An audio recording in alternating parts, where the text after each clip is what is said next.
Welcome back to Guest Week. Today, Regan's going to share her story about how she found self-confidence, and she's also going to give inspiration for everyone who's struggling with self-confidence. It's a really great video, so keep watching. Hey guys, so today this video is about self-confidence and body confidence and just kind of my journey and experience with finding self-confidence within myself, and also how I kind of lost it for a while, but I'm starting to find it again. So I've never really been like a very confident person in anything, like my personality or my body, and I feel like a lot of people struggle with that, definitely. I mean, I feel like at least everyone lacks confidence in themselves for a period of time once in their life. That can be a short period or a long period, and some people struggle with it their entire life, and it's really hard for them to find their self-confidence. And so I feel like I was never really confident growing up. I was always really shy, and I just didn't want to be judged by anyone, and so that was always a problem. I was just always a really shy kid.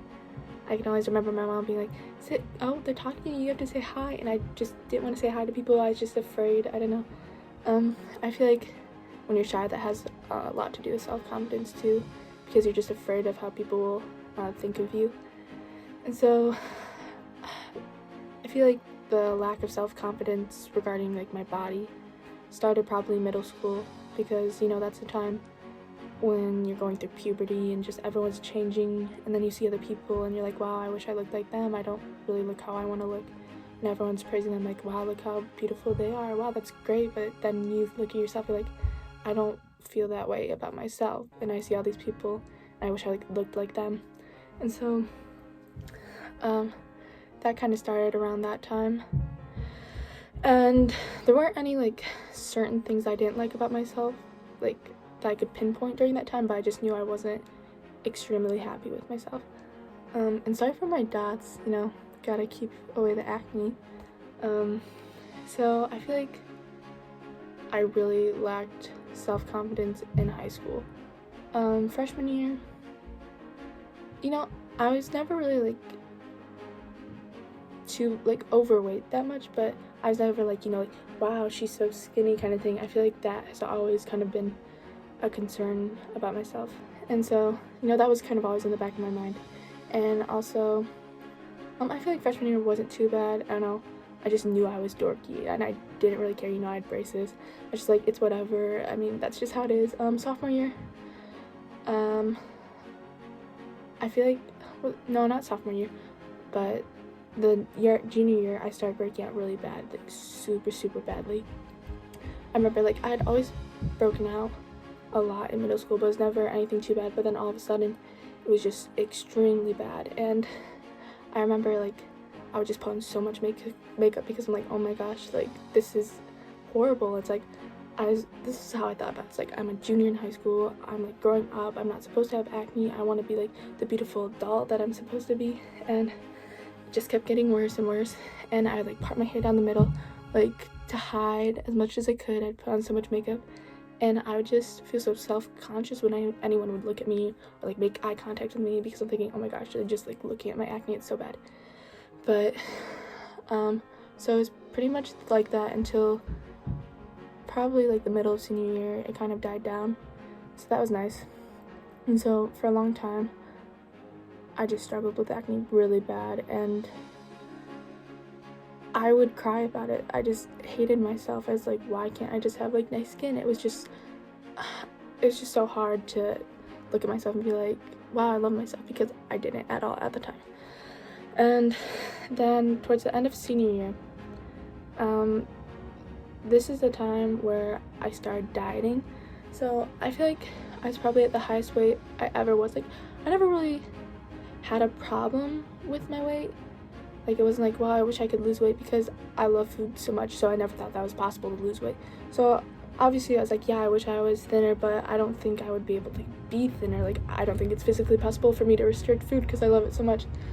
And so I remember it was around March of 2019, my senior year, and my mom was fasting, and I was like, why would you fast. That's so unhealthy. Like, why would you do that to yourself? And then I thought, well, maybe I'll give this a try, you know, because fasting, you could eat what you want, so you didn't have to like eat healthy. You just have to restrict the time in which you ate. So that was really appealing to me because I love unhealthy food. Like, I love it so much. I can't just eat healthy food. And so at this point when I started fasting, I had no concept of like nutrition or anything or calories or what you needed. So I would literally fast for 20 hours and eat something so small, like almonds. Like, I'd eat a handful of almonds. I'd call that my meal because I didn't know anything about calories. It's like, oh sure, this is like a meal. But what I didn't realize is my caloric intake was so low. So about the average amount of calories you're supposed to eat for a woman to lose weight is 1,500 calories if you want to lose like a pound per week. And I was eating probably like on average 500 calories a day without knowing it. I didn't know that I didn't understand calories because I had never worried about dieting. So I was like, oh yeah, this is a meal, like some almonds. One day I just had like a little bit of ice cream. I remember I just eat the small things like a bagel. Like, that was my meal. And I just didn't realize what I was doing to my body. So so I started dieting, so my mom started dieting in March, and then around April is when I started after seeing what my mom was doing. I think it is April 22nd I started. And then I remember May 11th, I was getting ready to, I was arranging something for school, for a club I was in, and my mom looked at me, she's like, you need to step on the scale, like, I can see your bones, because like she could see my collarbone. And I was like, no, I don't want to, because like I was insecure about my weight, like I was afraid what it would be. And at this point I hadn't like realized that I lost any weight. I don't know, I just couldn't tell. And I stepped on the scale, I was like 157, and I was like probably like 180, 190 when I started. So in 20 days I lost about 30-ish pounds, which is extremely rapid, extremely. And I didn't realize it. I didn't notice that I had lost weight. I don't know how I didn't notice it, because it's 30 pounds. That's obviously a big change in such a small amount of time. And so I was like, wow, like, this is amazing. Like, I lost so much weight. So this kind of encouraged me to restrict my calories even more. Like, I was eating so little because I'm like, yes, like, and the scale kept going down each week. And then by, I want to say June, I was 149. So it was another 8 pounds in less than a month. So it was an extremely rapid loss of weight, which definitely is not healthy for you. And so I basically maintained like 150 throughout the rest of the summer, and it was really bad. It was horrible. I was cold all the time because I wasn't eating a lot. I was grumpy because I wouldn't eat, and then, I don't know, I just get hangry. So I remember my sister's 7th birthday, I was angry the whole day, which definitely wasn't fair to my family. I was ruining my sister's day just because I was so concerned about like my weight. Like, I didn't eat anything. I fasted for like 30 hours that day, and it just wasn't necessary. It was just such an unhealthy way to be living and restricting food that much. So around August, I started to notice that my hair was shedding way more than normal, and that was a huge concern for me because I love my hair so much. Like, I was obsessed with it. Now, like, I'm not as obsessed because I lost a lot of it, but I was so obsessed. And so I was like, Mom, something is wrong. I'm losing so much hair. She's like, oh, it's fine. It's the summer. You shed more hair. It just seems like it's more than normal, but it's normal. And I knew that something was wrong because I would literally brush it and my brush would be full right after I cleaned it out. And so I was researching. I was like, my hair seems to be falling out more than normal. And I realized that on my hair, like on the end of it, there were these like white little bulbs. And so I saw this thing on Google. It said it was a condition called telogen effluvium. And so this is when you put your body under stress, when your body is stressed just so much, you can push your hair, I forget what phase it is, you push your hair into the telogen phase, which is the resting, you push it out of the resting phase, I think. I'm not sure. Okay, you push the hair into the phase it's not supposed to be in yet, which causes you to shed all of it. So for about like 6 months, I was just losing hair and hair and hair. It just kept coming out, and I was so self-conscious about it. And yeah, so for 6 months, just recently, I think like January or February, it stopped. And now I have like, you probably can't see it right now, but I have like these tiny hairs that are growing in. You can actually see like where it fell out. Like, it's really thin right there because telogen effluvium affects your hair like at the top of your head mostly. So the hardest part about that was I'd gained so much self-confidence from losing weight, like so much. I'd never felt so confident in myself. During that summer, that was just like the height of my confidence, and it only lasted for a couple months, and I lost my hair. So it was like, wow, I worked so hard to get to this point, to feel so amazing about myself, and then just like that, I lost it. So yeah, that was really tough. And I know it wasn't healthy at all what I did, how I lost weight, and it's really hard when you have so many insecurities and you try to fix it, and you can never take the easy way. I probably should have done a healthier diet, like 1,500 calories a day like you're supposed to, but I didn't. And you know, your body's gonna come back at you for it if you don't do it the right way.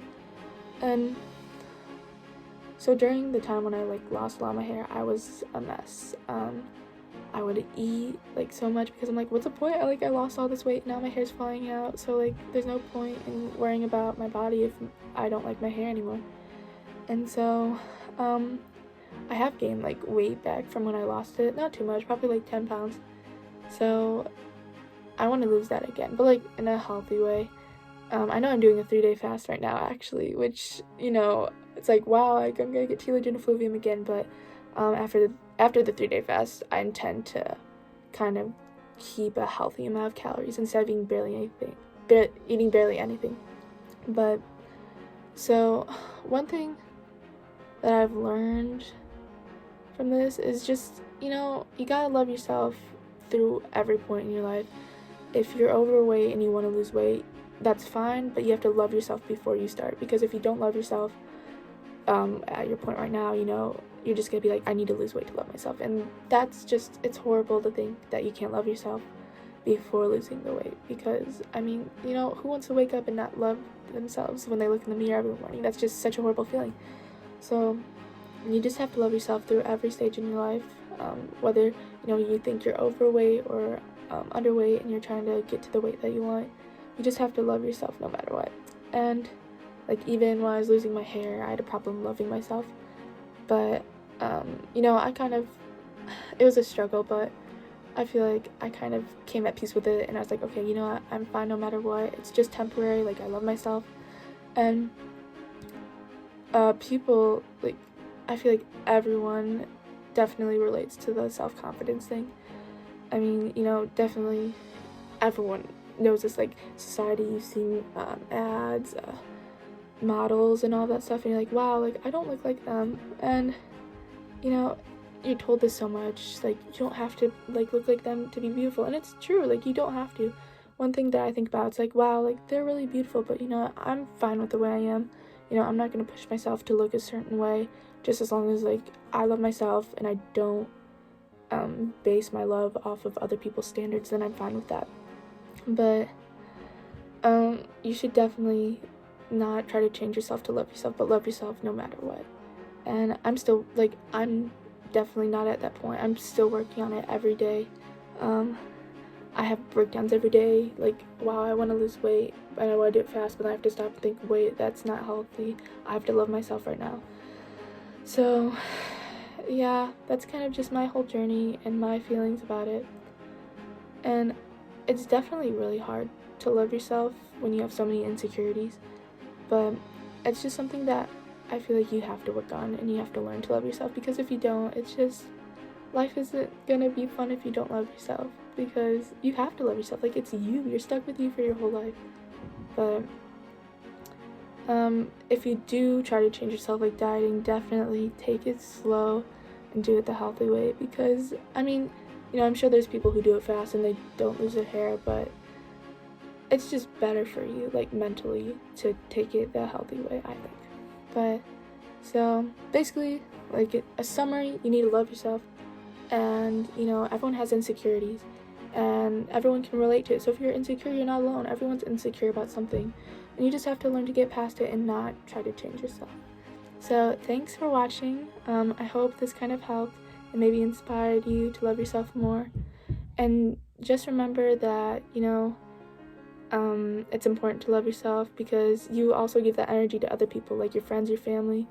If you love yourself, you can help the people in your lives help them and love themselves too. So yeah, thanks, bye. Regan is such an amazing and kind and inspirational person, and I hope this video was able to inspire you. Thank you so much, Regan, for being on Guest Week, and I hope you guys all have a great day. Don't forget to subscribe, like this video. Let's do the same thing. If Regan gets 15 likes, we'll bring her back. Okay, I'll see you guys next time. Bye!